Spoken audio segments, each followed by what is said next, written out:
नमस्कार दोस्तों, स्वागत है आप सभी का हमारे इस YouTube चैनल पर। दत्तात्रेय जी कहते हैं कि हे राजन, एक प्राचीन इतिहास कहता हूँ। भृगुवंश में ऋषिका नाम की एक ब्राह्मणी थी जो बाल्यकाल में ही विधवा हो गई थी। वह रेवा नदी के किनारे विंध्याचल पर्वत के नीचे तपस्या करने लगी। वह जितेंद्रिय, सत्यवक्ता, सुशील, दानशीलता तथा तप करके देह को सुखाने वाली थी। वह अग्नि में आहुति देकर उच्छवृत्ति द्वारा छठे काल में भोजन करती थी। वह वल्कल धारण करती थी और संतोष से अपना जीवन व्यतीत करती थी।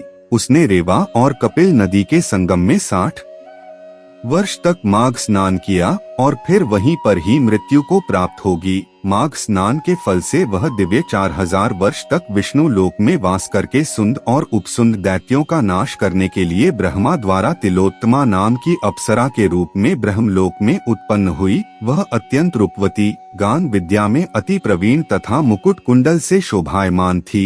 उसका रूप, यौवन और सौंदर्य देखकर ब्रह्मा भी चकित हो गए। वह तिलोत्तमा रेवा नदी के पवित्र जल में स्नान करके वन में बैठी थी।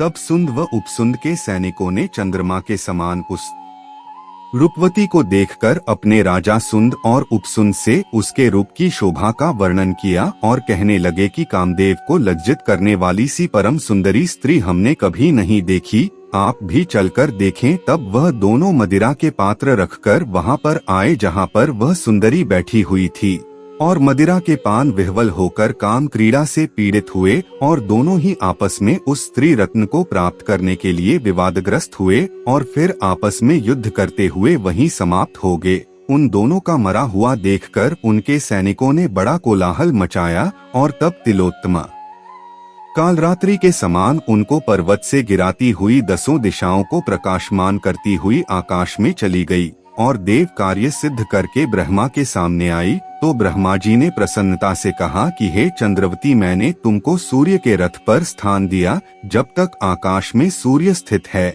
नाना प्रकार के भोगों को भोगो। सो हे राजन, वह ब्राह्मणी अब भी सूर्य के रथ पर माघ मास स्नान के उत्तम भोगों को भोग रही है। इसलिए श्रद्धावान पुरुषों को उत्तम गति पाने के लिए यत्न के साथ माघ मास में विधिपूर्वक स्नान करना चाहिए।